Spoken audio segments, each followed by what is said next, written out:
नमस्कार दोस्तों, इस वीडियो में आप यूपी टेट 2021 जिसका पेपर 28 नवंबर 2021 को आयोजित किया गया, लेकिन पेपर लीक होने की वजह से पेपर रद्द करके पुनः ये परीक्षा दिनांक 23 जनवरी 2022 को आयोजित किया गया।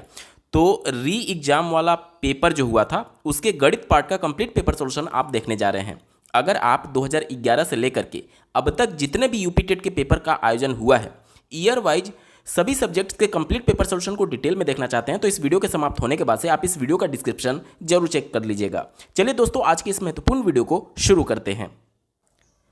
पहला प्रश्न आप अपने स्क्रीन पर देख पा रहे होंगे, दिया गया है यदि a/3 बराबर b/4 बराबर c/7 हो तो a plus B plus C divided by C का मान क्या होगा।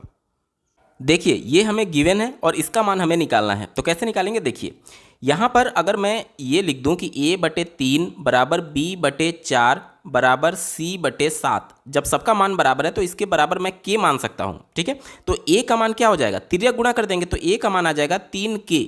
इसी तरीके से b का मान क्या आ जाएगा, वो आ जाएगा 4k, और c का मान क्या आ जाएगा, वो आ जाएगा 7k। अब हमारे पास a, b और c का मान पता है, इसको इस इक्वेशन में रखते हैं। तो a के जगह मैं रख देता हूँ 3k, b के जगह मैं रख देता हूँ 4k और c के जगह पर मैं रख देता हूँ 7k, और डिवाइडेड बाई c है तो यानी कि 7k। अब ऊपर से k कॉमन लेंगे तो क्या बचेगा, देखिए 3 + 4 7, 7 7 14 और नीचे क्या है 7k। देखिए ये k से k कट जाएगा और 7 दूनी 14, हमारा उत्तर क्या आ जाएगा, 2 आएगा।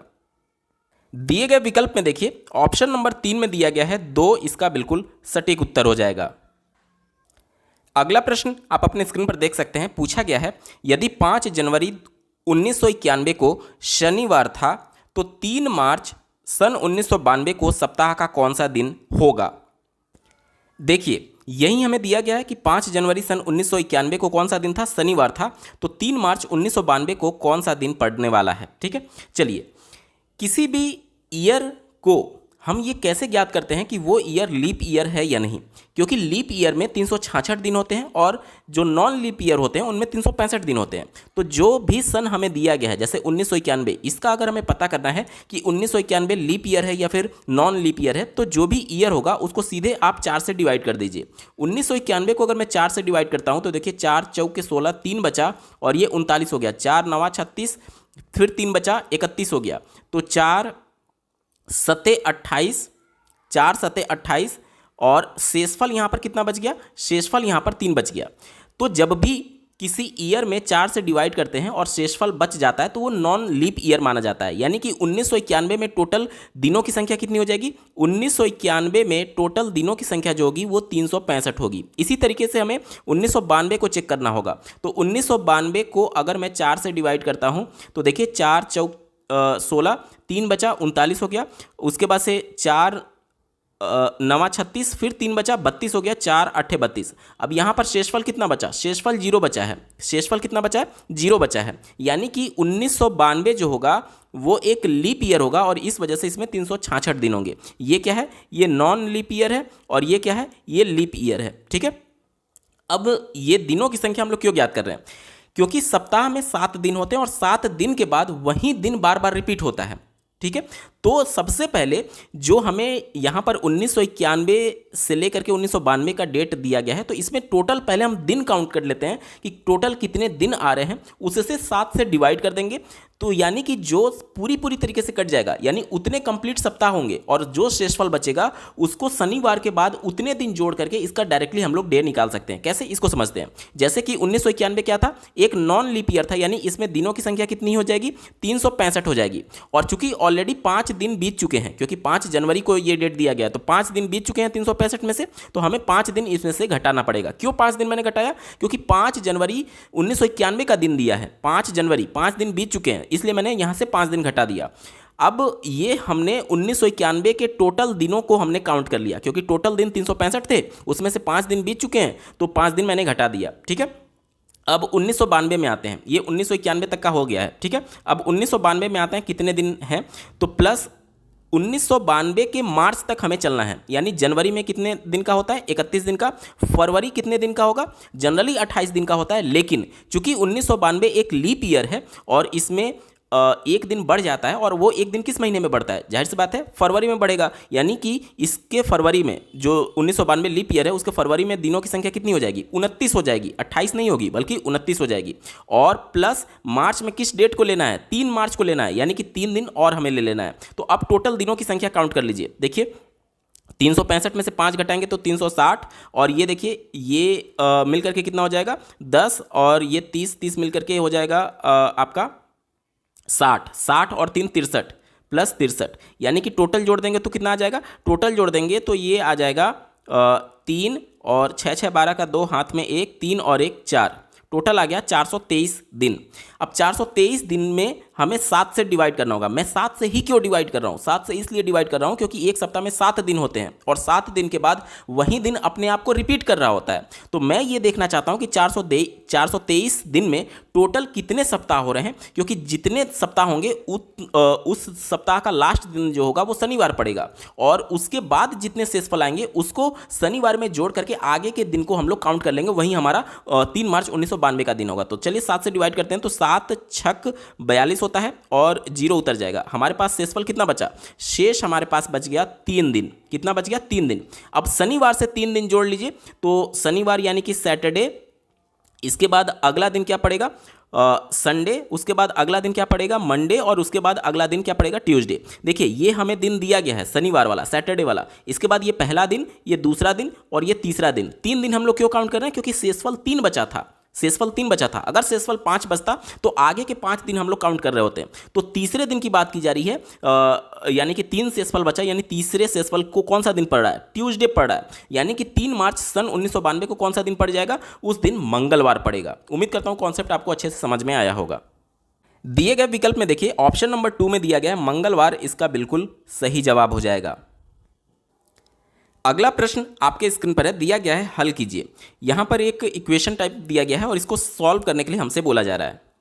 यही व्यंजक सॉल्व करने के लिए हमें दिया गया था। इस प्रकार के प्रश्नों को सॉल्व करने के लिए जिसमें गुणा भाग जोड़ घटाना एक साथ पूछा जाए तो हमें बॉडमास रूल अपनाना पड़ता है।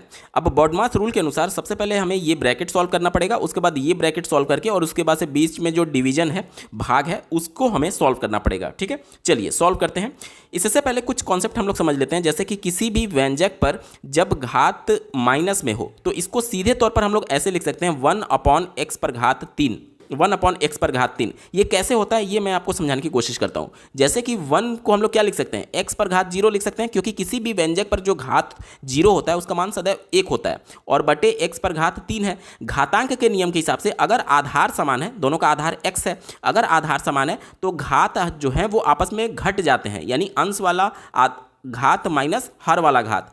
तो x पर घात 0 - 3 करेंगे तो x पर घात -3 आता है, यानी कि ये वाली वैल्यू। अब देखिए जब भी घात माइनस में था तो हमने क्या किया, सीधे उसका व्युत्क्रम कर दिया और घात को पॉजिटिव कर दिया। इसी तरीके से अब इसको देखिए, इसको हम लोग क्या लिख सकते हैं, इसको हम लोग लिख सकते हैं, देखिए यहाँ पर मैं लिखता हूँ ये मझोला ब्रैकेट, और इसको मैं लिख सकता हूँ 1 बटे, और पूरे को 1 बटे व्युत्क्रम में करना होगा 3 पर घात, इस पे घात क्या हो जाएगा 3 हो जाएगा। ठीक है, और माइनस इसको क्या लिख सकते हैं 1 बटे 4 पर घात 2, इस तरीके से लिख सकते हैं। ठीक है, और ये मझोला ब्रैकेट और प्लस भागा हो जाएगा, और इसको क्या लिख सकते हैं 1 बटे 4। अभी मैंने समझाया जो है कॉन्सेप्ट, उसी के आधार पर मैं कर रहा हूँ। ठीक है, कुछ भी नया नहीं है। ठीक है, चलिए अब इसको हम लोग क्या कर सकते हैं, देखिए इसको हम लोग कर सकते हैं ये मझोला ब्रैकेट, और इसको क्या लिख सकते हैं 1 सही 1 बटे, और 3 पर घात 3 का मान कितना हो जाएगा, ये हो जाएगा 27, माइनस 1 सही 1 पर ये कितना हो जाएगा 4 चौक के 16। ठीक है, और भागा ये कितना हो जाएगा, ये हो जाएगा आपका 64 हो जाएगा। ठीक है, तो 1 बटे 64 इस तरीके से। तो अब देखिए ये क्या होगा, इसमें तिर्यक गुणा हो जाएगा और ऊपर चला जाएगा। ठीक है, तो ये कितना मान आ जाएगा, ये आ जाएगा 27 माइनस 16 आ जाएगा। इसी तरीके से ये ऊपर चला जाएगा, और ये ऊपर जाएगा तो क्या हो जाएगा, ये ब्रैकेट एक हो गया, और भागा ये कितना आ जाएगा 64 आ जाएगा। इसको आगे सॉल्व करते हैं तो 27 में से 16 जाएगा तो ये आपका बचेगा 11, और डिवाइडेड बाई 64 कितना मान आ जाएगा 11 बटे 64, इसका सही जवाब हो जाएगा। दिए गए विकल्प में देखिए ऑप्शन नंबर 1 में दिया गया है 11 बटे 64 इसका सही उत्तर है। अगला प्रश्न आपके स्क्रीन पर है, पूछा गया है एक त्रिभुज की रचना करने के लिए संभव भुजाएं हैं। देखिए, त्रिभुज की रचना तभी की जा सकती है, जैसे मान लीजिए कि ये एक त्रिभुज है, ठीक है, तो इसमें ये सबसे छोटी भुजा है, ये उससे बड़ी भुजा है और ये सबसे बड़ी भुजा है, ठीक है।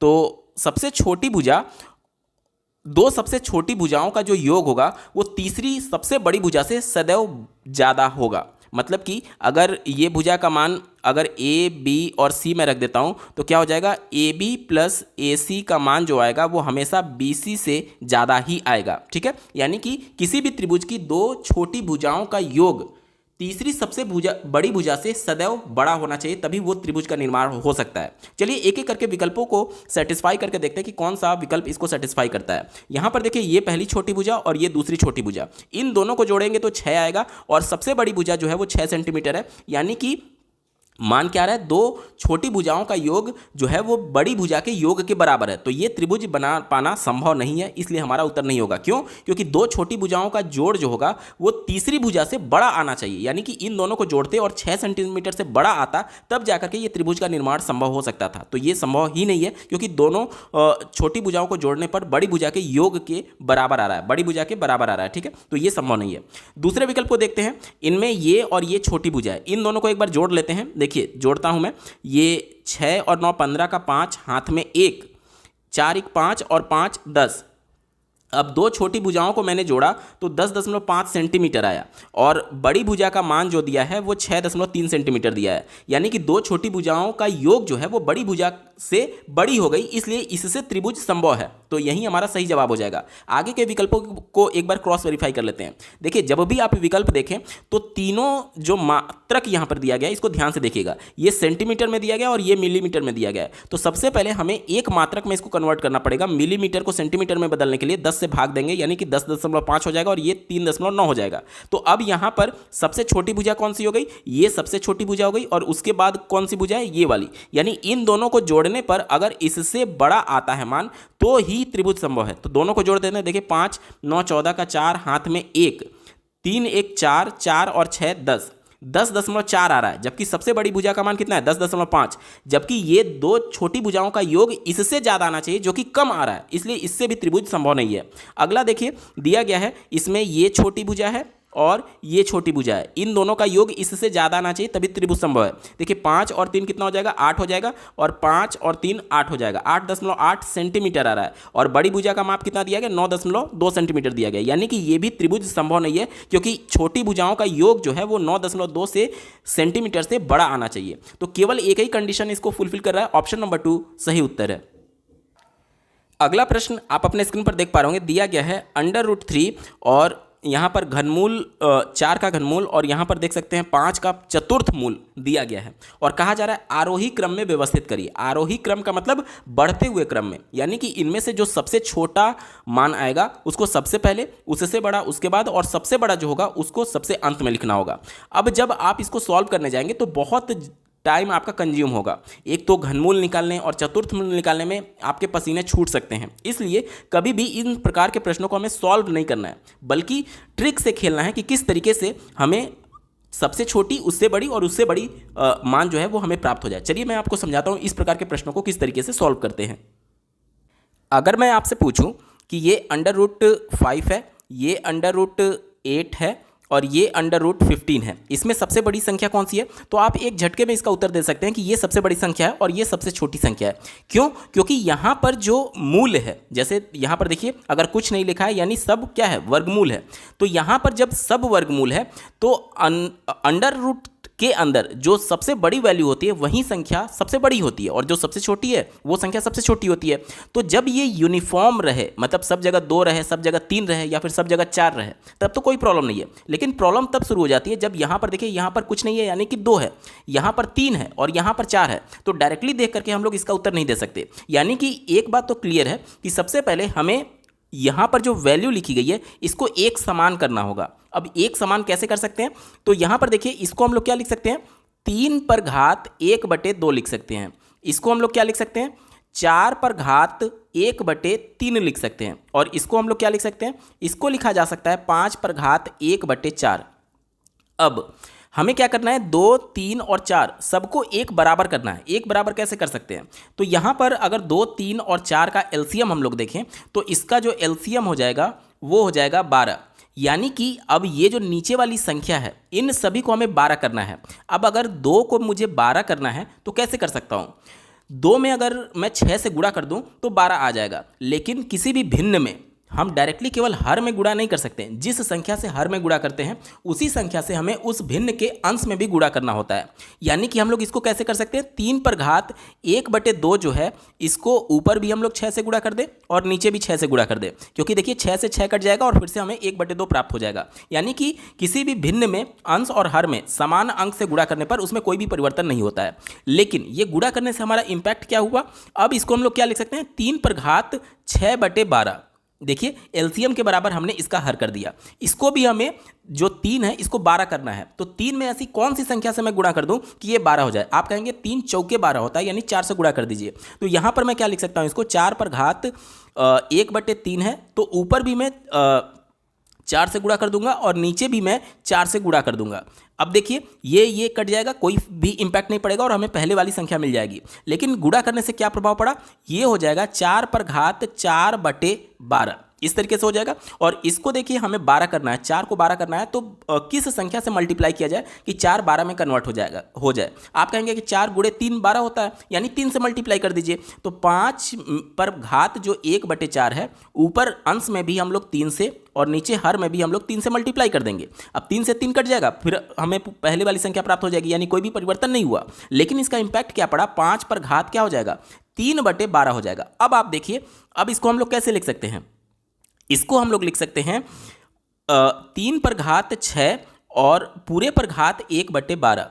इसको क्या लिख सकते हैं, 4 पर घात 4 और पूरे पर घात 1/12। और इसको क्या लिख सकते हैं, 5 पर घात 3 और पूरे पर घात 1/12। अब देखिए 3 पर घात 6 का मतलब क्या हो गया, देखिए 3 गुणे 3 गुणे 3 गुणे 3 गुणे 3 गुणे 3। देखिए 3 त्रिक का 9, 9 त्रिक 27, 27 तियाँ 81 और 81 और गुणे 9, 81 गुणे 9 अगर हम लोग करने जाएं, देखिए 81 गुणे 9, तो 9 एकम 9, 9 अठे 72, यानी कि कितना हो गया 729। इसका मान क्या आ जाएगा 729। और किसी भी पर 1/12 का मतलब क्या हो जाएगा, ये इस तरीके से हम लोग लिख सकते हैं ये, ठीक है, यानी 12वां मूल। इस पर देखिए क्या हम लोग लिख सकते हैं, 4 पर घात 4, यानी कि 256 इसका मान आएगा, 256। और ये क्या हो जाएगा, यहाँ पर 12वां मूल इस तरीके से, और ये क्या हो जाएगा 125 और ये 12वां मूल इस तरीके से हो जाएगा, इस तरीके से। अब मैंने आपको क्या बताया कि जब भी मूल यहाँ पर सब जगह समान है तो हम डायरेक्टली अंक को देख करके, जो अंडर रूट के अंदर अंक है, संख्या है, उसको देख करके हम लोग बता सकते हैं कि कौन बड़ी है और कौन छोटी है। प्रश्न में हमसे पूछा गया था कि आरोही क्रम में लिखिए, यानी कि बढ़ते हुए क्रम में सबसे छोटा सबसे पहले हमें लिखना है। तो इन सब में देखिए 125, 256 और 729, सबसे छोटा कौन सा है, सबसे छोटा यही वाला है, तो ये पहले नंबर पर आ जाएगा, ये दूसरे नंबर पर आ जाएगा और ये तीसरे नंबर पर आ जाएगा। अब ये जो 125 था वो किस संख्या से हमें प्राप्त हुआ, तो इस संख्या से प्राप्त हुआ। यानी कि जब हम इसे आरोही क्रम में लिखेंगे तो सबसे छोटी संख्या पहले लिखेंगे, यानी कि ये पहले हो जाएगा। उसके बाद दूसरे नंबर पर 256 वाला जो कि इससे प्राप्त हुआ, तो दूसरे नंबर पर हमारा क्या हो जाएगा, ये 4 और ये घनमूल, और सबसे बड़ी संख्या कौन सी है, ये 729 वाला, और ये किससे मिला था, ये इससे मिला था, ठीक है। तो इसके जगह पर हम लोग क्या लिख सकते हैं, ये लिख सकते हैं 3। तो ये हमारा आरोही क्रम में कन्वर्ट हो गया है, ठीक है। अब इसी को देख करके हमें विकल्प को ढूंढना होगा। आप अपने स्क्रीन पर देख पा रहे होंगे, ऑप्शन नंबर 3 में दिया गया है, देखिए ये सबसे छोटा, उससे बड़ा और ये सबसे बड़ा, ये आरोही क्रम में व्यवस्थित हो चुका है। ऑप्शन नंबर 3 यहाँ पर बिल्कुल सटीक जवाब है। अगला प्रश्न आपके स्क्रीन पर है, पूछा गया है यदि अवरोही क्रम में रखे गए आंकड़ों के दोनों छोरों से प्रेक्षण को हटाए जाते हैं तो केंद्रीय प्रवृत्ति के कौन से मापक प्रभावित होते हैं।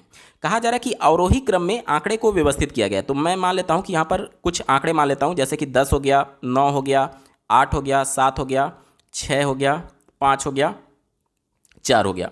टोटल देखिए 1 2 3 4 5 6 और 7 प्रेक्षण को हम लोग लेकर के चलते हैं, ठीक है। यहाँ पर देखिए कहा गया कि ये एक आंकड़ों का प्रेक्षण हो गया। इसमें से कहा जा रहा है कि केंद्रीय माप की प्रवृत्ति कौन सी प्रभावित होगी अगर दोनों छोर से प्रेक्षण को हटा दिए जाएं। तो अगर इसको हम लोग हटा देते हैं और इसको हटा देते हैं तो क्या परिवर्तित हो जाएगा इन विकल्पों में से, वो हमसे पूछा जा रहा है। ठीक है, चलिए एक एक करके पहले देख लेते हैं।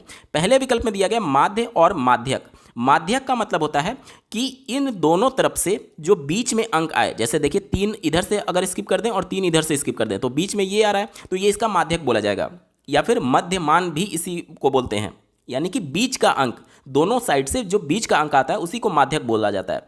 और माध्य को ही समांतर माध्य या फिर एवरेज वैल्यू बोलते हैं, औसत बोलते हैं। तो समांतर माध्य कैसे निकालते हैं या फिर औसत कैसे निकालते हैं, तो सभी प्रेक्षण को जोड़ करके और जितने भी प्रेक्षण हैं उनकी संख्या से डिवाइड कर देते हैं। जैसे कि देखिए समांतर माध्य कैसे निकलेगा, 10 और 9 19, 19 8 27, 27 और 7 34, 34 6 40, 40 5 45, 45 और 4 49 हो गया।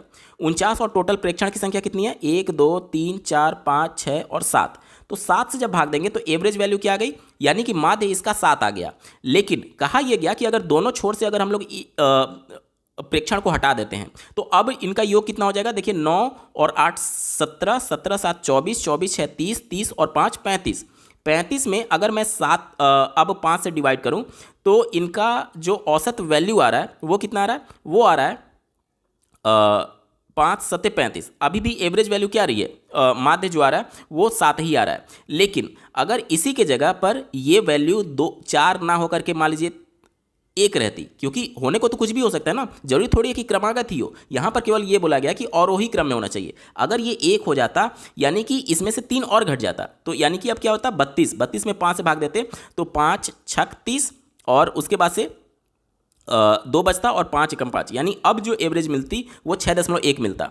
तो यानी कि समांतर माध्य जो है यानी कि एवरेज वैल्यू जो है वो क्या हो जा रही है, वो बदल जा रही है। और हमसे क्या बोला गया है कि केंद्रीय प्रवृत्ति के मान जो है वो प्रभावित होते हैं। तो ये तो प्रभावित होता है, ये प्रभावित होता है, समांतर माध्य प्रभावित हो रहा है। मध्यांक की बात करें तो मध्यांक प्रभावित नहीं होगा। कैसे, देखिए अगर ये दोनों प्रेक्षण को ले लें, किनारे वाले दोनों प्रेक्षण को ले लें तो भी मध्यांक यहीं आ रहा है, और अगर इनको हटा भी दें तो भी मध्यांक देखिए 2 इधर से हटा दें 2 इधर से हटा दें तो भी ये आ रहा है, यानी कि ये परिवर्तित नहीं होता है, ये प्रभावित नहीं होता है। माध्य प्रभावित हो जाएगा लेकिन ये वाला प्रभावित नहीं होगा। ठीक है, तो हमसे बोला गया कि कौन से मापक प्रभावित होते हैं, तो ये तो प्रभावित नहीं हो रहा है, तो इसलिए हमारा उत्तर नहीं हो सकता, क्योंकि दोनों जब दिया गया तो दोनों प्रभावित होने चाहिए, लेकिन ये प्रभावित नहीं हो रहा है, इसलिए ये विकल्प गलत है। दूसरा देखिए कहा गया बहुलक और माध्यक। माध्यक हमने देख लिया कि माध्यक प्रभावित नहीं हो रहा है, चाहे दोनों तरफ से हम लोग प्रेक्षण को क्यों ना हटा दें, तो ये भी उत्तर नहीं हो सकता। इसके बाद से चौथे विकल्प में देखेंगे तो यहां पर भी माध्यक दिया गया, यानी ये प्रभावित नहीं होता है, तो ये भी हमारा उत्तर नहीं हो सकता। अब हमारे पास एक ही विकल्प बचा, ऑप्शन नंबर 3 माध्य। देखिए माध्य हमने देखा कि पहले कंडीशन में 7 आ रहा था और दूसरे कंडीशन में 6.1 आ रहा था, 6.1, यानी कि माध्य प्रभावित हो रहा है। और बहुलक, बहुलक का मतलब क्या होता है कि वो प्रेक्षण जो कि आंकड़ों में सबसे ज़्यादा बार रिपीट हुआ हो, सबसे ज़्यादा बार रिपीट हुआ हो। तो मान लेते हैं कि अगर यहाँ पर 4 था और लास्ट में फिर एक बार 4 आ जाता, और अगर 4 रहता तो इसका बहुलक क्या था, इसका बहुलक 4 था, क्योंकि 4 2 बार आया। लेकिन अगर एक प्रेक्षण दोनों साइड से हटा देते तो अब 4 जो है वो एक ही बार आ गया, तो अब ये बहुलक नहीं बोला जाएगा। यानी कि बहुलक भी है वो क्या हो जा रहा है, प्रभावित हो जा रहा है, जब दोनों छोर से हम लोग प्रेक्षण को हटा दे रहे हैं, यानी कि ये भी प्रभावित हो रहा है और माध्य तो प्रभावित हो ही रहा है, मैंने प्रूफ करके आपको दिखाया। ठीक है, तो ये दोनों जब दोनों छोर से प्रेक्षण को हटाए जाते हैं तो माध्य और बहुलक जो है वो प्रभावित हो जाता है। ऑप्शन नंबर 3 यहाँ पर बिल्कुल सटीक उत्तर होगा। अगला प्रश्न आपके स्क्रीन पर है, दिया गया है 5 सेंटीमीटर बाजू वाले एक घन के सभी फलकों पर रंग लगाया जाता है। यदि इसे 1 सेंटीमीटर क्यूब घनों में काटा जाता है तो 1 सेंटीमीटर क्यूब वाले कितने घनों में केवल एक ही फलक, ध्यान से देखिएगा, केवल एक ही फलक पर रंग होगा। अब प्रश्न क्या बोला जा रहा है इसको पहले समझते हैं। प्रश्न में बोला गया है कि एक बड़ा आयतन है जिसके भुजा की माप जो है वो 5 सेंटीमीटर है। ठीक है, अब कहा यह गया है कि इस बड़े घन में से छोटे छोटे घन को काटा गया और प्रत्येक छोटे घन का आयतन जो है वो 1 सेंटीमीटर क्यूब बताया गया है। अब घन का जो आयतन होता है वो क्या होता है, भुजा क्यूब होता है, भुजा क्यूब होता है। अब अगर 1 सेंटीमीटर क्यूब उसका आयतन है तो इसका भुजा कितना हो जाएगा, जाहिर सी बात है 1 सेंटीमीटर होगा। तो बड़े वाले घन का भुजा 5 सेंटीमीटर है और छोटे वाले घन का भुजा 1 सेंटीमीटर है और इसको काटा गया है, यानी कि टोटल इस तरीके से कितना कटेगा, 1 2 3 4 और ये 5। अब ये सभी भुजाओं में इस तरीके से कटेगा, देखिए 1 2 3 4 और ये 5, और इसी तरीके से यहाँ पर भी कटेगा 1 2 3 4 और ये 5, और इसी तरीके से ऐसे भी कटेगा 1 2 3 4 और ये 5। ठीक है, अब कहा यह गया है कि प्रत्येक फलक को कलर किया गया है, रंगा गया है। मान लेते हैं कि प्रत्येक फलक को मैं यहाँ पर रंग देता हूँ। ठीक है, तो जब ये रंगा गया है कुछ इस तरीके से प्रत्येक फलक, ठीक है, मतलब कि चारों तरफ से इसको क्या किया गया, रंगा गया है, तो इधर से भी रंगा गया होगा। तो कहा यह गया है कि जब छोटे छोटे घन में इसको काट दिया गया तो कितने ऐसे घन होंगे जिसके केवल एक फलक पर ही रंग लगा होगा, केवल एक फलक पर। तो वो कौन कौन से छोटे घन होंगे इसको पहले समझते हैं। जैसे देखिए ये कोने वाला जो घन कटेगा, कोने वाला, इसमें कितने फलक पर रंग लगा होगा, ये देखिए एक तो ऊपर वाला रंग लगा होगा, एक इसके पीछे वाला जो फलक है उसका भी रंग लगा होगा, और इधर वाला भी फलक पर रंग लगा होगा। यानी कि कोने पर टोटल 3 फलक पर रंग लगा होगा। और इस वाले पर देखिए, इस वाले पर एक तो ऊपर वाला रंग लगा होगा, एक इस साइड वाला रंग लगा होगा, और इधर भी देखेंगे तो देखिए एक तो इस ऊपर वाला फलक रंगा होगा और एक इधर वाला रंगा होगा। जबकि प्रश्न में हमसे क्या बोला गया कि 2 फलक या फिर 3 फलक पर रंग ना लगा हो, केवल और केवल एक फलक पर रंग लगा हो। तो ऐसे घन कौन कौन से होंगे, एक तो ये देखिए ये वाला फलक होगा, ये वाला फलक होगा, ये वाला फलक होगा, इसी तरीके से ये वाला फलक होगा, ये होगा, और इसी तरीके से देखिए ये वाला होगा, ये वाला होगा, और ये वाला होगा। बाकी ये जितने फलक होंगे, यहाँ पर देखिए मैं कलर चेंज करके आपको दिखाने की कोशिश कर रहा हूँ। देखिए ये इसके अलावा जितने भी ये फलक होंगे, जैसे कि ये वाला कोने वाला, ये कोने वाला, ये कोने वाला और ये कोने वाला, ये सब ऐसे फलक होंगे जैसे इस फलक पर देखेंगे तो 2 कलर लगा रहेगा और कोने वाले पर 3 कलर लगा रहेगा। हमें केवल एक कलर वाले को चुनना है। तो टोटल घन में, जैसे आप जिस कमरे में बैठे हैं, अगर उसकी हाइट, लंबाई और चौड़ाई अगर बराबर हो जाए तो वो एक घन हो जाएगा कमरा। कमरे में देखिए टोटल फलक कितने हैं, एक छत, एक फर्श, 2 हो गया, और 4 दीवारें, टोटल 6 फलक होते हैं। अब यहाँ पर देखिए कितने ऐसे घन बन रहे हैं जिसके केवल एक फलक पर रंग लगा हुआ है। तो वो कितने हो रहे हैं, 1 2 3 4 5 6 7 8 9 टोटल ऐसे फलक हो रहे हैं। मतलब ऐसे टोटल 9 छोटे छोटे घन होंगे, और फलकों की संख्या कितनी है, वो 6 है। तो टोटल कितने ऐसे छोटे घन बनेंगे, 54 बनेंगे। लेकिन इस तरीके से अगर मान लीजिए बहुत बड़ा घन हो और उसमें और ज़्यादा छोटे छोटे काटे जाएं, तो इस तरीके से हम काउंट नहीं कर सकते, इतना टाइम हमारे पास एग्जाम में नहीं होता है। तो इसके लिए एक जनरल फार्मूला अगर मैं बनाने की कोशिश करूँ तो देखिए क्या हम लोग कर सकते हैं। इसको हम लोग कर सकते हैं कि n यहाँ पर क्या है, n यहाँ पर ये है कि n का मतलब हो गया कि बड़े वाले घन की भुजा कितनी है, 5 है, बटे छोटे वाले घन की भुजा कितनी है, 1 है। तो यहाँ पर n का मान कितना आएगा, 5 आएगा। तो फॉर्मूला ये बनेगा कि n माइनस 2 कैसे आया, जैसे यहाँ पर देखिए, यहाँ पर छोटे छोटे 5 भागों में बटा था इस तरीके से, 1 2 3 4 और ये 5। तो ये वाला और ये वाला, ये दोनों जो था वो हम लोग काउंट नहीं कर रहे हैं, क्योंकि इसमें 2 या फिर 3 फलक पर रंग लगा होगा। तो इधर से देखिए, इधर से भी और इधर से भी, जब आप ये वाला पार्ट लेते हैं और ये वाला पार्ट लेते हैं, तो टोटल n जो कि 5 था, उसमें से एक ये कट गया और ये कट गया, यानी कि n में से 2 कट गया। और इधर से एरिया लेना है तो इधर से भी एक कट जाएगा और इधर से भी एक कट जाएगा, गुणे n-2, ठीक है, और गुणे टोटल फलकों की संख्या जो कि 6 होता है। तो n की जगह 5 रखेंगे तो 5 में से 2 जाएगा तो 3, 5 में से 2 जाएगा तो 3, और गुणे 6, 3 3 का 9 और 9 6 54। इस तरीके से डायरेक्टली आप लोग फार्मूला से निकाल सकते हैं। तो टोटल ऐसे घन जिनके एक फलक पर केवल रंग लगा होगा, उनकी संख्या कितनी हो जाएगी, 54 हो जाएगी। दिए गए विकल्प में देखिए ऑप्शन नंबर 2 54 इसका बिल्कुल सटीक उत्तर है।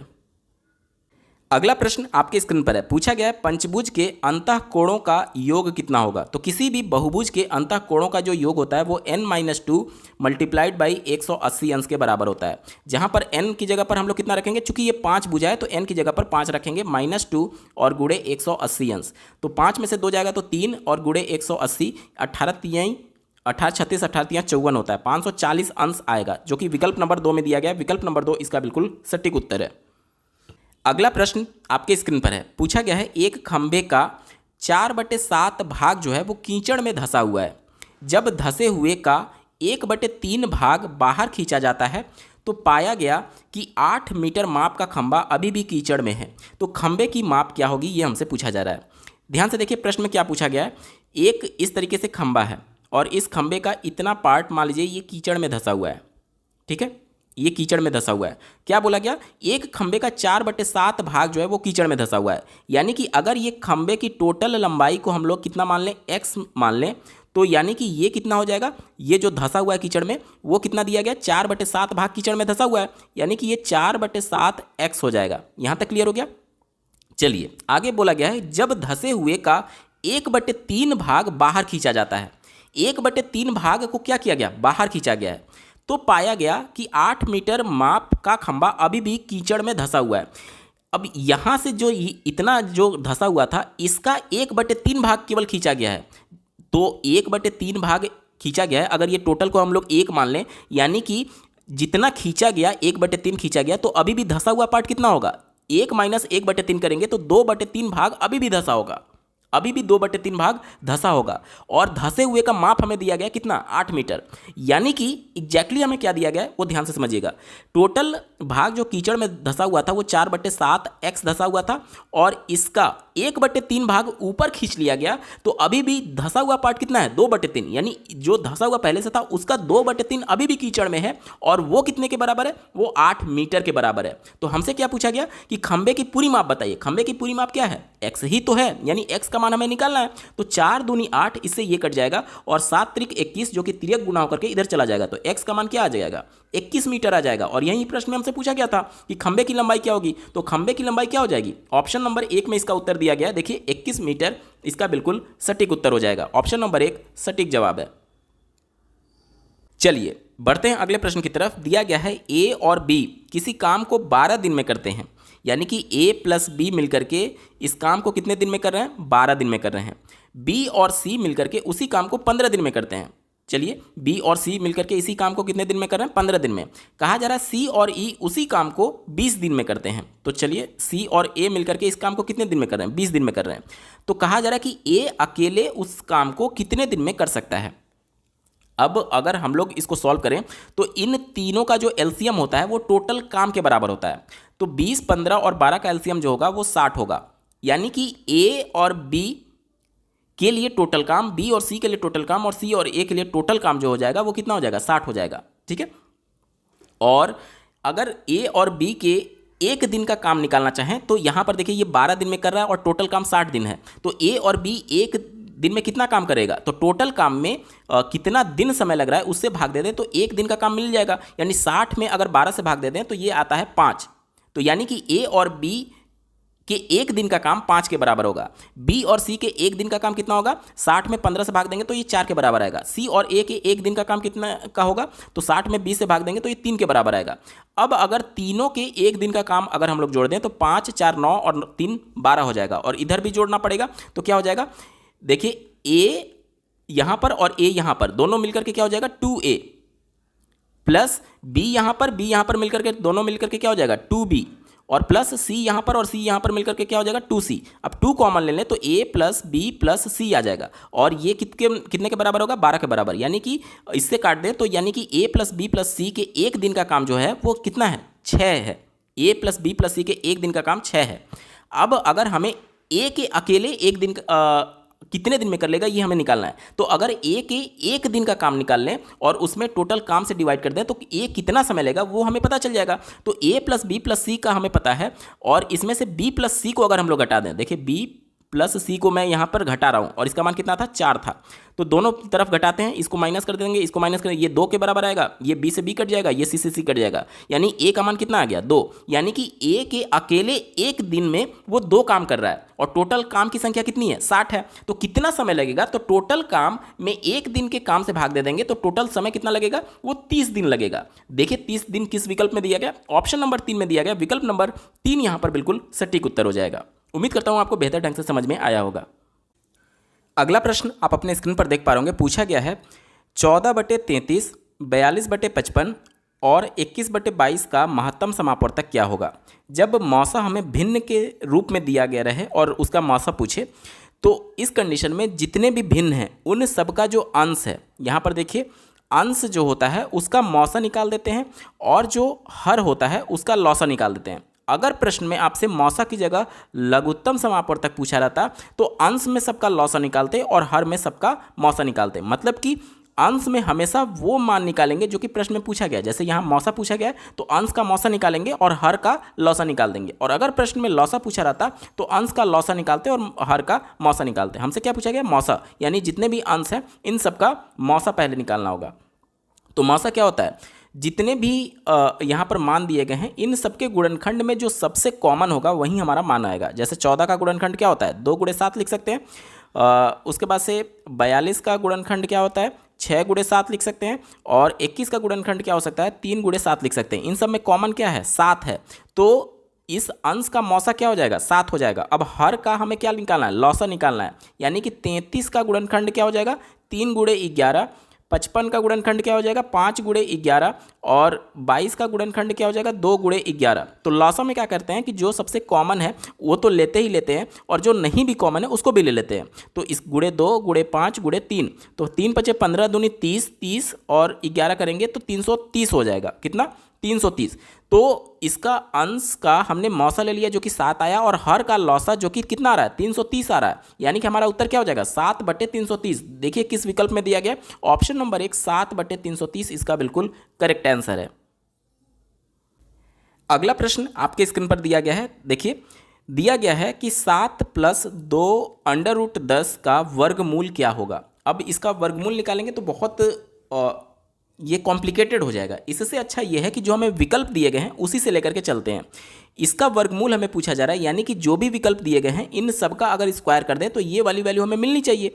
तो चलिए पहले वाले यहाँ पर जो ऑप्शन दिया गया इसका स्क्वायर करते हैं। तो a + b का होल स्क्वायर, तो ये a मान करके चलिए, ये b मान करके चले। तो a का होल स्क्वायर करेंगे तो 6, प्लस b का होल स्क्वायर करेंगे तो 1, प्लस 2ab यानी 2√6 हो जाएगा। यानी कि क्या आ जाएगा? 7 + 2 √6, जो कि क्या इसके बराबर है? नहीं है। तो ये पहला विकल्प हमारा उत्तर नहीं होगा, पहला गलत हो गया। दूसरा देखिए, इसका होल स्क्वायर करेंगे तो 2 का होल स्क्वायर करेंगे तो 4, प्लस √5 का होल स्क्वायर करेंगे तो 9 के बराबर आ जाएगा। दोनों को जोड़ देंगे तो 9 आ जाएगा, जबकि यहाँ पर कितना है? केवल 7 है। तो ये नहीं कि ये भी हमारा उत्तर नहीं हो सकता। तो पहला दूसरा विकल्प गलत हो गया। चौथे विकल्प को देखिए, इसका होल स्क्वायर जब करेंगे तो क्या मान आएगा? √3 का होल स्क्वायर करेंगे तो 3 आएगा, और प्लस 2 का होल स्क्वायर करेंगे तो 2 आएगा, और प्लस 2 √2 और ए बी हो जाएगा, यानी 2 गुणे ए के जगह पर √3 और बी के जगह पर 2। तो ये कितना आ जाएगा? 5 और प्लस 4 √3 आ जाएगा, जो कि इसके बराबर नहीं है। यानी कि ये भी हमारा उत्तर नहीं होगा। 3 विकल्प हमारे ऐसे ही गलत हो गए। पहला गलत है, दूसरा गलत है, चौथा गलत है। अब हमारे पास केवल एक ही विकल्प बचा, ऑप्शन नंबर 3, यही हमारा सही जवाब हो जाएगा। एक बार पूरा होल स्क्वायर करके देखते हैं। √2 का होल स्क्वायर कितना आएगा? 2 आएगा, प्लस √5 का होल स्क्वायर कितना आएगा? 5 आएगा, प्लस 2 √2 गुणे √5। तो देखिए 2 और 5 मिलकर के 7 हो जाएगा, और प्लस 2 इसका मान कितना आ जाएगा? 10 आ जाएगा। यही हमसे प्रश्न में पूछा गया था, देख लीजिए। तो ऑप्शन नंबर 3 यहाँ पर बिल्कुल करेक्ट आंसर है। चलिए बढ़ते हैं अगले प्रश्न की तरफ। दिया गया है एक वर्ग और एक समबाहु त्रिभुज की एक भुजा उभयनिष्ठ है। यानी कि कुछ इस तरीके से इमेज बनेगा। देखिए एक ये वर्ग है, और इसी पर कहा जा रहा है कि एक वर्ग की एक भुजा और समबाहु त्रिभुज की एक भुजा उभयनिष्ठ है, यानी कि दोनों की भुजा क्या है? कॉमन है। कहा जा रहा है कि यदि त्रिभुज की एक भुजा 4/3 सेंटीमीटर दिया गया है, यानी कि ये मान लेते हैं 4/3 सेंटीमीटर दिया गया। जब ये 4/3 सेंटीमीटर है और त्रिभुज क्या है? समबाहु है, यानी कि इसकी सभी भुजाएं बराबर होंगी। अब चूंकि ये वर्ग और त्रिभुज की एक भुजा कॉमन है, यानी कि जो त्रिभुज की भुजा है वही वर्ग की भुजा होगी। यानी कि सभी भुजाओं का माप क्या हो जाएगा? 4/3 हो जाएगा। सभी भुजाओं का मान क्या हो जाएगा? 4/3। यहां तक स्पष्ट हो गया। अब देखिए कहा जा रहा है तो इस आकृति का परिमाप क्या होगा? किसी भी आकृति का जो परिमाप होता है उसकी बाहरी भुजाओं का योग होता है। जैसे देखिए इसको नहीं लेंगे, बाहरी भुजा कौन कौन सी है? ये है, ये है, ये है, ये है, ये है। कितना भुजा हो गया? 1 2 3 4 और ये 5। टोटल कितना भुजा हो गया? 5 हो गया। यानी कि सभी भुजा बराबर है, तो 4/3 और गुणे 5 कर देंगे, यानी कि 4 × 5 = 20/3 हो जाएगा। और इससे काटेंगे तो 3 × 6 = 18, 2 से असफल /3 सेंटीमीटर, जो कि किस विकल्प में दिया गया? ऑप्शन नंबर 1 में दिया गया। 6 सही 2/3। आप देख लीजिए ऑप्शन नंबर 1 इसका बिल्कुल सटीक उत्तर हो जाएगा। अगला प्रश्न आप अपने स्क्रीन पर देख पा रहे होंगे। पूछा गया है निम्नलिखित में से कौन सी संख्या 99 से पूरी तरीके से विभाजित होगी? तो 99 से वो संख्या विभाजित होगी। देखिए 99 का गुणनखंड करेंगे तो 9 × 11 आएगा, यानी कि इन चारों विकल्प में से जो 9 से भी विभाजित हो और 11 से भी विभाजित हो वही संख्या 99 से भी विभाजित होगी। ठीक है, चलिए तो एक एक करके सभी ऑप्शन को देख लेते हैं, क्योंकि भाग देंगे तो बहुत ज़्यादा समय लग जाएगा। तो 9 से विभाज्यता का नियम ये कहता है कि सभी संख्या में सभी अंकों को जोड़ दीजिए और जो योग आएगा अगर वो 9 से विभाजित हो रहा है तो वो संख्या भी 9 से विभाजित होगा। तो सबको जोड़ देते हैं। देखिए 3 1 4, 4 5 9, 9 7 16, 16 9 25, 25 और 2 27। 27 क्या 9 से विभाजित होगा? बिल्कुल विभाजित होगा, यानी कि ये 9 से विभाजित है। अब हमें 11 से विभाज्यता का नियम देखना है। 11 से विभाज्यता का नियम ये कहता है कि वो संख्या 11 से पूरी तरीके से विभाजित होगी जो कि जिसके विषम स्थान पर आए अंकों का योग में से सम स्थान पर आए अंकों के योग को घटाने पर जो मान आएगा वो या तो 0 आना चाहिए या तो 11 का गुणा जाना चाहिए। देखिए यहाँ पर ये विषम स्थान पर है तो इनका योग देखेंगे तो कितना आएगा? 1 5 6 और 9 15 में से सम स्थान पर आए अंकों के योग को घटाना है। तो ये 10 हो गया और 10 में से 2 घटाएंगे तो 12 आएगा। तो इसका अंतर क्या आ रहा है? 3 आ रहा है। जबकि 11 से विभाज्यता का नियम क्या कहता है कि या तो 0 आना चाहिए या 11 का गुणा जाना चाहिए, यानी मल्टीपल आना चाहिए। तो ना तो ये 0 है और ना ही 11 का गुणज है, यानी कि ये 11 से विभाजित नहीं होगा। जब 11 से विभाजित नहीं हो रहा है तब 99 से भी विभाजित नहीं होगा, क्योंकि 99 से विभाज्यता का नियम क्या कहता है कि 9 से भी विभाजित होना चाहिए और 11 से भी। तो 9 से तो हो रहा है लेकिन 11 से नहीं हो रहा है, इसलिए हमारा जवाब नहीं हो सकता। तीसरा विकल्प देखिए, सबसे पहले 9 से चेक करते हैं। 9 से विभाज्यता का नियम क्या कहता है? सभी अंकों को जोड़ करके जो योग आएगा उसको 9 से विभाजित करके देखिए, अगर पूरी तरीके से कट जा रहा है तो ये 9 से विभाजित होगा। सबको जोड़ देते हैं। 9 1 10, 10 3 13, 13 4 17, 17 6 23, 23 2 25। 25 में जब 9 से भाग देंगे तो ये पूरी तरीके से नहीं कटेगा, यानी ये 9 से विभाजित नहीं है। ठीक है, जब 9 से नहीं है तो 99 से भी नहीं होगा। अगली संख्या को देखते हैं। देखिए 9 से पहले चेक कर लेते हैं। 3 5 8, 8 7 15, 15 2 17, 17 4 21, 21 और 6 27 में अगर 9 से भाग देंगे तो ये कट जाएगा, यानी कि ये 9 से विभाजित है। एक बार 11 से देख लेते हैं। 11 से विभाज्यता का नियम क्या कहता है कि विषम स्थान पर आए अंकों का योग 3 + 7, 7 4 11, 11 6 17, कितना आ गया? 17 में से सम स्थान पर आए अंकों के योग को घटाना है। तो 5 और 2 7, 7 घटाएंगे तो क्या मान आ रहा है? ये आ रहा है 10 आ रहा है, जो कि ना तो 0 के बराबर है और ना ही 11 का मल्टीपल है, यानी कि ये 11 से विभाजित नहीं होगा। जब 11 से नहीं हो रहा है तो 99 से भी विभाजित नहीं होगा, इसलिए ये जवाब हमारा नहीं हो सकता। अब हमारे पास एक ही विकल्प बचा, ऑप्शन नंबर 1, यही इसका सही टिक जवाब हो जाएगा। एक बार क्रॉस वेरीफाई कर लेते हैं। क्या दिया गया है? 11 43 45। सबसे पहले 9 से चेक करते हैं। 9 से विभाज्यता का नियम ये कहता है कि सभी अंकों को जोड़ देने पर जो योग आएगा अगर वो 9 से विभाजित है तो ये संख्या 9 से विभाजित होगी। 1 1 2, 2 4 6, 6 3 9, 9 4 13, 13 5 18।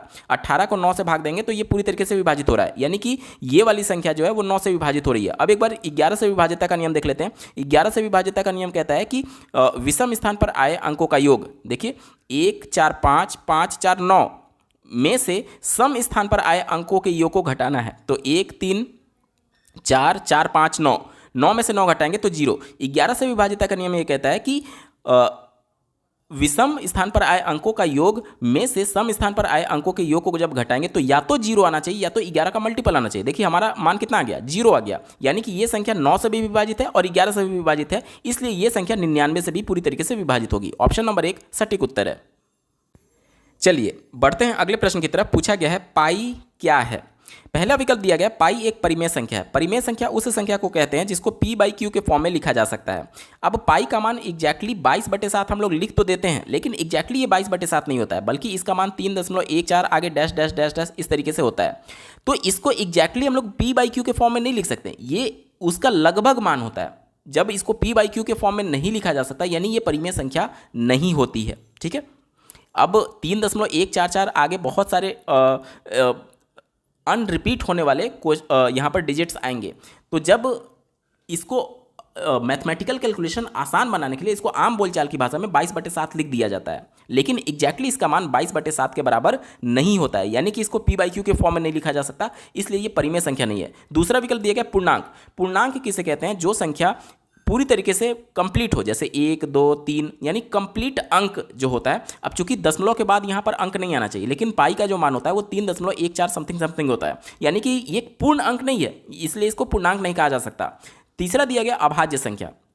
अब भाज्य या फिर अभाज्य होने का तो सवाल ही नहीं है। क्यों नहीं है? क्योंकि ये एक भिन्न के रूप में पी बाई क्यू के रूप में पी बाई क्यू के रूप में लिख सकते हैं या नहीं लिख सकते हैं, यहाँ पर ये सवाल है। तो अभाज्य या फिर भाज्य होने का सवाल ही नहीं है। एक ही विकल्प बचा अपरिमेय संख्या। क्यों अपरिमेय संख्या? क्योंकि पी बाई क्यू के फॉर्म में इसको नहीं लिखा जा सकता, इसलिए ऑप्शन नंबर 4 अपरिमेय संख्या इसका बिल्कुल सटीक उत्तर हो जाएगा।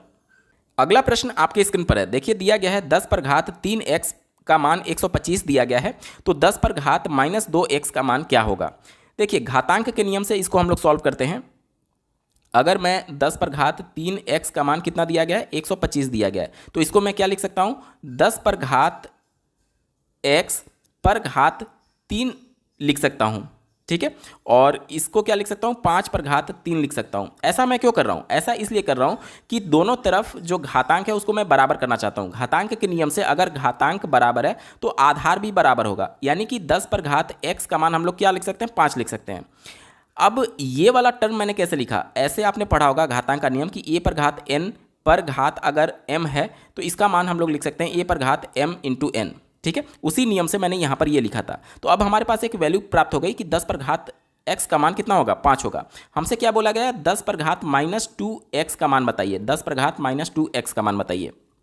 इसको हम लोग क्या लिख सकते हैं? सेम इसी नियम से हम लोग क्या लिख सकते हैं? 10 पर घात x और पूरे पर घात -2 में लिख सकता हूँ, ठीक है। और 10 पर घात x का मान कितना आया है? 5 आया है, यानी इसके जगह पर मैं क्या लिख सकता हूँ? -2। अब एक घातांक का नियम आपने पढ़ा होगा कि a पर घात n अगर है तो इसको हम लोग क्या लिख सकते हैं? 1 बटे a पर घात n लिख सकते हैं, यानी इसको क्या लिख सकते हैं? 1 बटे 5 पर घात 2 लिख सकते हैं। और इसका मान क्या आएगा? 25 आएगा। 1 बटे 25 जो कि दिए गए विकल्प में देखिए ऑप्शन नंबर 2 में दिया गया। ऑप्शन नंबर 2 सटीक उत्तर हो जाएगा। बढ़ते हैं अगले प्रश्न की तरफ। पूछा गया है, ये एक संख्या दी गई है 16,075 को किसी संख्या से भाग देने पर भागफल जो है वो 167 प्राप्त होता है तथा शेषफल जो है वो 43 प्राप्त होता है, तो भाजक क्या होगा? तो यहाँ पर देख लीजिए किस तरीके से हम लोग भाग देते हैं। यहाँ पर भाजक होता है और यहाँ पर वो संख्या जिसमें भाग देनी है तो वो ये संख्या हो जाएगी 16,075, और यहाँ पर जो आता है उसको हम लोग भागफल बोलते हैं। क्या बोलते हैं? भागफल। और नीचे जो बचता है इसको हम लोग शेषफल बोलते हैं। क्या बोलते हैं? शेषफल। तो कैसे ये कैलकुलेशन होता है इसको समझते हैं। सबसे पहले इसका गुणा इसमें करते हैं, यानी कि भाजक गुणे भागफल प्लस शेषफल इज इक्वल टू कितना आ जाएगा? 16,075, ये वाला मान आ जाएगा, ठीक है। इसी को रख करके सॉल्व करते हैं। देखिए भागफल के जगह पर हमें मान कितना दिया गया है? 167 दिया गया है, और भाजक हमें निकालना है, इसका मान मैं x मान लेता हूँ। और शेषफल हमें कितना दिया गया है? 43 दिया गया है। 43 दिया गया है। अब इसी को बस सॉल्व करना है, ठीक है। तो 16,075 हो गया, 43 इधर जाकर के माइनस हो जाएगा, तो क्या हमारे पास वैल्यू आएगा? देखिए ये हमारे पास वैल्यू आएगा 167x बराबर, इतने में से शेषफल जो घट रहा था उसको घटा देते हैं, तो 5 में से 3 जाएगा तो 2 बचेगा, और 7 में से 4 जाएगा तो 3 बचेगा, बाकी ऐसे ही उतर जाएगा 16। अब x का मान क्या आ जाएगा? इससे भाग दूं तो ये 96 बार में जाएगा। एक बार क्रॉस वेरीफाई कर लेते हैं। देखिए 167 है और इसमें मैं 96 से 96 से गुणा कर देता हूँ, तो हमें इतना प्राप्त होना चाहिए। देखिए 7 छक 42 का 2 हाथ में 4, 6 छक 36 और 4 40 के 0 हाथ में 4, 6 और 4 10, और ये कटा 9 सत्ते 63 का 3 हाथ में 6, 9 छक 54 और 6 60 का 0 हाथ में 6, 9 और 6 15, 2 3 0 और ये एक 16। देखिए 16,032 ये इसके मान के बराबर आया, यानी कि भाग देने पर क्या मान आएगा? 96 के बराबर, जो कि ऑप्शन नंबर 3 में दिया गया। विकल्प नंबर 3 सही जवाब है। अगला प्रश्न पूछा गया है, 50 से छोटे धन पूर्णांकों में अभाज्यों की संख्या कितनी है? यानी कि 1 से लेकर के और 50 तक कितने ऐसे अंक आएंगे जो कि अभाज्य होंगे? अभाज्य का मतलब कि जो केवल और केवल स्वयं से विभाजित होंगे, किसी दूसरी संख्या से विभाजित नहीं होते हैं।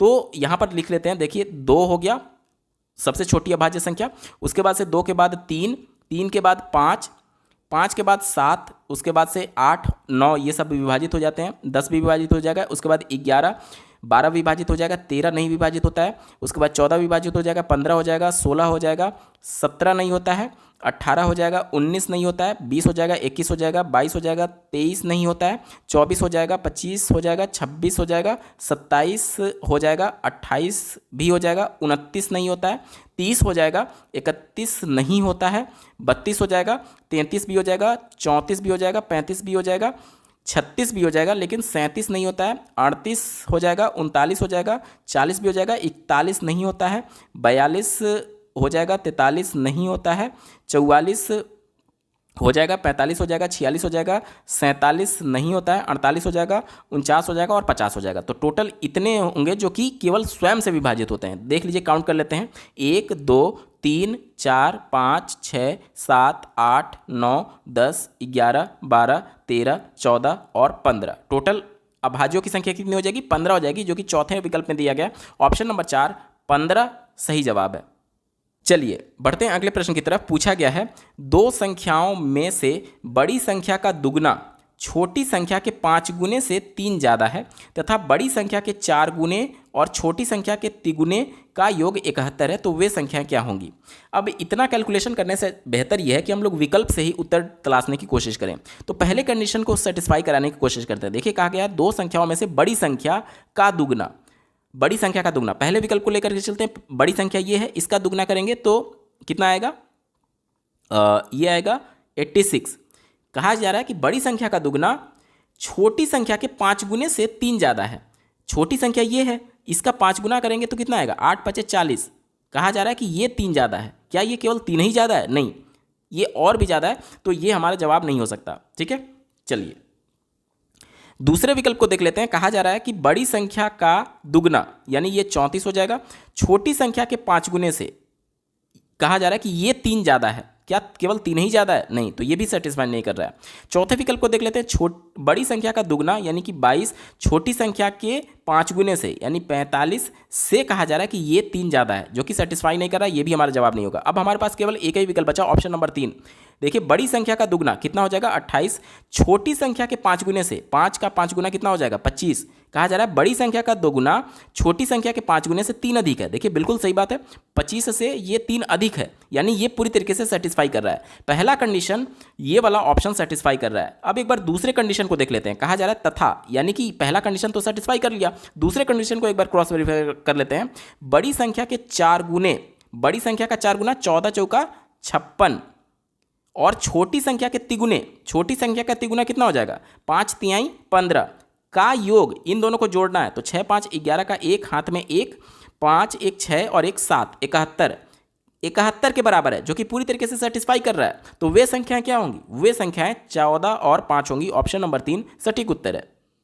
चलिए बढ़ते हैं अगले प्रश्न की तरफ। पूछा गया है, एक वर्ग का क्षेत्रफल जिसकी एक भुजा 8 सेंटीमीटर है उस आयत के क्षेत्रफल के बराबर है जिसकी लंबाई 16 सेंटीमीटर है, तो आयत की चौड़ाई क्या होगी?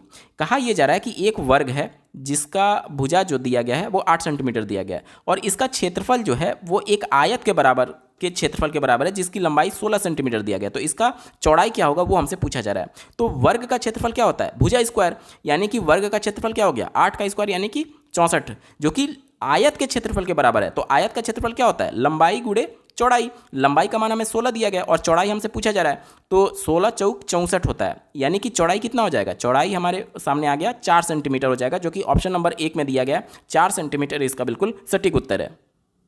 अगला प्रश्न आपके स्क्रीन पर है। पूछा गया है, यदि किसी वस्तु का क्रय मूल्य यानी कॉस्ट प्राइस की बात की जा रही है, उसके विक्रय मूल्य का 3/2 है। अगर इसका विक्रय मूल्य यानी सेलिंग प्राइस मान लेते हैं कि x है, तो इसका कॉस्ट प्राइस क्या हो जाएगा? 3/2x हो जाएगा। तो कहा जा रहा है लाभ या हानि प्रतिशत बताइए। अब यहाँ पर देखिए, जो कॉस्ट प्राइस है ज़्यादा है, यानी कि महंगे में खरीद करके सस्ते में बेचा गया, यानी कि यहाँ पर क्या होगा? हानि होगा। ठीक है, चलिए इसी को ध्यान में रख करके हम लोग उत्तर ढूंढेंगे। तो हमें हानि प्रतिशत निकालना है। तो क्या फॉर्मूला होता है? हानि प्रतिशत बराबर होता है selling price minus cost price divided by cost price into 100। Selling price कितना है? x माइनस कॉस्ट प्राइस कितना है? 3/2x divided by cost price कितना है? 3/2x into 100। अब यहाँ से इसको सॉल्व करेंगे तो ये हो जाएगा 1/2x डिवाइडेड बाई 3/2x और इंटू 100। देखिए ये 2 से 2 कट जाएगा, x से x कट जाएगा, क्या बचेगा 1/3 इंटू 100। तो इसको जब डिवाइड करेंगे तो 33 सही 1/3 आएगा। ठीक है, और ये क्या आएगा, ये निगेटिव में आएगा। देखिए ये क्या रहा है, ये निगेटिव में आ रहा है, इसलिए ये क्या बता रहा है कि ये हानि हो रहा है।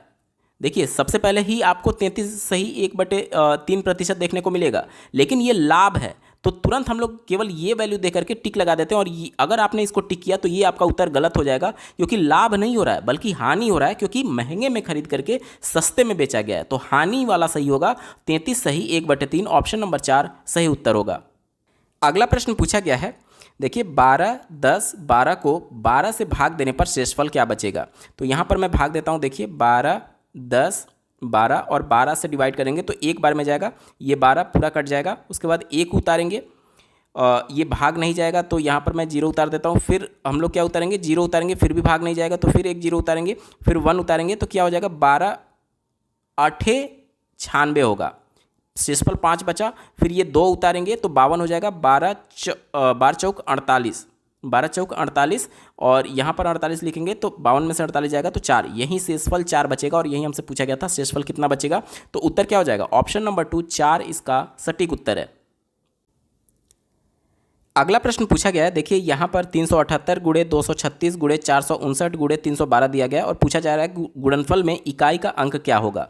तो बाकी के अंक से हमें कोई मतलब नहीं है, सिर्फ इकाई वाले अंक को गुणा करिए। तो 8 छक 48 आया, तो यहाँ पर इकाई का अंक 8 आया, फिर अगले इकाई में गुणा करेंगे तो 9 8 72 आएगा। फिर ये 2 इकाई वाला अंक 2 से गुणा करेंगे तो इकाई का अंक क्या आएगा, 4 आएगा, जो कि ऑप्शन नंबर 3 में दिया गया। ऑप्शन नंबर 3 4 इसका बिल्कुल सटीक उत्तर होगा। चलिए बढ़ते हैं अगले प्रश्न की तरफ। दिया गया है दिए गए आंकड़ों का माध्य यानी कि औसत दिया गया है 4.5 दिया गया है, तो उसका माध्यक बताइए। माध्यक का मतलब क्या होता है, बीच वाला अंक। मतलब किसी भी श्रेणी में जब सभी प्रेक्षणों को बढ़ते क्रम में या फिर घटते क्रम में जब अरेंज कर लेते हैं तो जो बीच वाला अंक आता है उसी को माध्यक बोलते हैं। ठीक है, तो चलिए इसको सॉल्व करते हैं। सबसे पहले हमें यहाँ पर औसत दिया गया है यानी माध्य दिया गया है, तो औसत कैसे निकालते हैं, सभी प्रेक्षणों को जोड़ करके और उसमें कुल प्रेक्षणों की संख्या से भाग देते हैं। तो सबको जोड़ देते हैं, तो देखिए 5 7 12, 12 7 19, 19 8 27, 27 और 5 32, 32 4 36, 36 3 39, 1 40 और 2 42, तो 42 अंक हो गया और प्लस ये x है।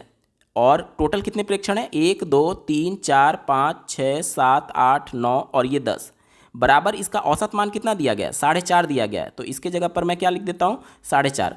अब इसका तिर्यक गुणा इधर कर देंगे तो क्या हो जाएगा, 42 प्लस x बराबर 45 हो जाएगा, क्योंकि यहाँ पर दशमलव था और 10 से गुणा करेंगे तो 45 हो जाएगा। x का मान कितना आ जाएगा, 45 में से 42 घटाएंगे तो 3 आ जाएगा, यानी कि x का मान क्या हो जाएगा, x की जगह पर हम लोग 3 लिख सकते हैं।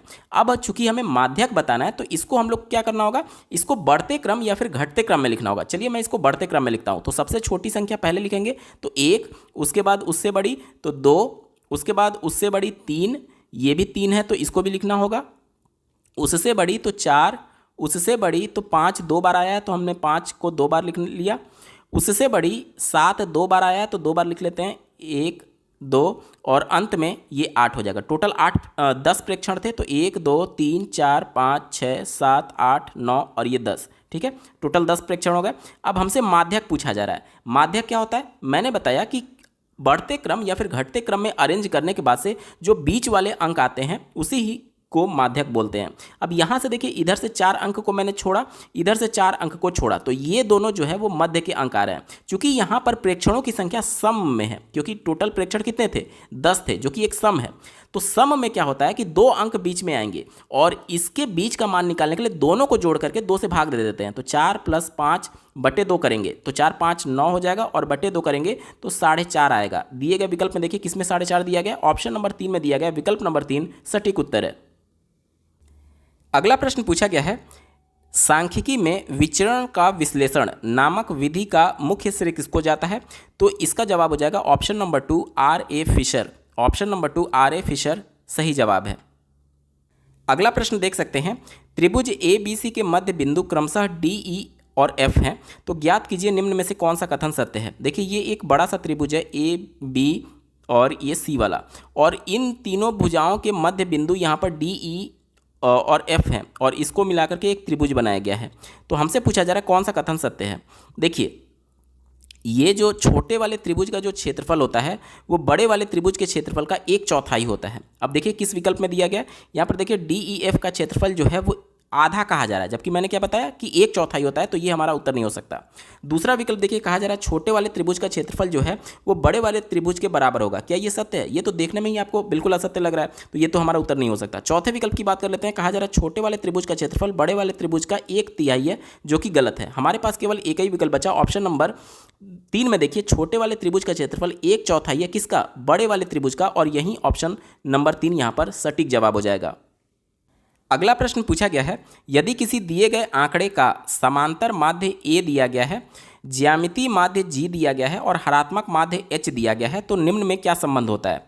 तो यहाँ पर जो संबंध होता है वो ये वाला ऑप्शन नंबर 3 सही है। देखिए जो इसका समांतर माध्य होता है वो ग्रेटर देन और इक्वल टू ज्यामितीय माध्य इज ग्रेटर देन और इक्वल टू हरात्मक माध्य के बराबर होता है। ऑप्शन नंबर 3 यहाँ पर बिल्कुल सटीक उत्तर है। चलिए अगला प्रश्न पूछा गया है, यदि दो संख्याओं का अंतर और गुणनफल क्रमशः 5 और 36 दिया गया है तो उनके व्युत्क्रमों का अंतर क्या होगा?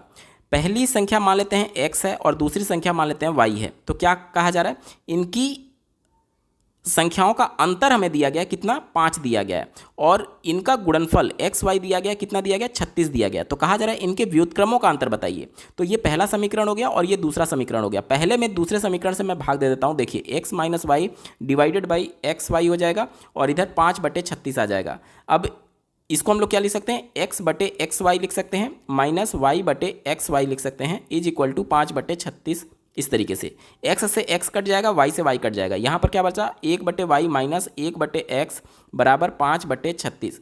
यानी कि दोनों संख्याओं के व्युत्क्रमों का अंतर जो कि हमसे पूछा गया था कितना आ रहा है? 5/36। देखिए किस विकल्प में दिया गया? ऑप्शन नंबर 1 में दिया गया। विकल्प नंबर 1 बिल्कुल सटीक जवाब है। अगला प्रश्न पूछा गया है, 20वीं सदी के स्वशिक्षित भारतीय गणितीय प्रतिभावान कौन थे? तो इसका सही जवाब हो जाएगा श्रीनिवास रामानुजन। ऑप्शन नंबर 3 इसका सटीक उत्तर है। दोस्तों इस पेपर के बिल्कुल अंतिम पड़ाव में हम लोग पहुंच चुके हैं। अभी तक का ये वीडियो आपको कैसा लगा कमेंट के माध्यम से जरूर बताइएगा, क्योंकि आपका एक कमेंट मुझे मोटिवेट करेगा ऐसे ही महत्वपूर्ण वीडियो लाने के संदर्भ में। इस पेपर का अंतिम प्रश्न आप अपने स्क्रीन पर देख पा रहे होंगे। पूछा गया है, किसी कमरे की चारों दीवारों का क्षेत्रफल जो है वो 660 मीटर स्क्वायर दिया गया है तथा लंबाई उसकी चौड़ाई की दुगनी बताई गई है। यानी कि क्या बोला गया? लंबाई जो है उसकी चौड़ाई का दुगना है। मान लेते हैं इसकी चौड़ाई b के बराबर है, तो इसकी लंबाई क्या हो जाएगी? b का दुगना यानी 2b हो जाएगा। यदि कमरे की ऊंचाई 11 मीटर है, इसकी हाइट दी गई है 11 मीटर, तो उस कमरे के छत का क्षेत्रफल हमसे पूछा जा रहा है। आप जिस कमरे में बैठे हुए हैं उस कमरे को ध्यान से देखिए।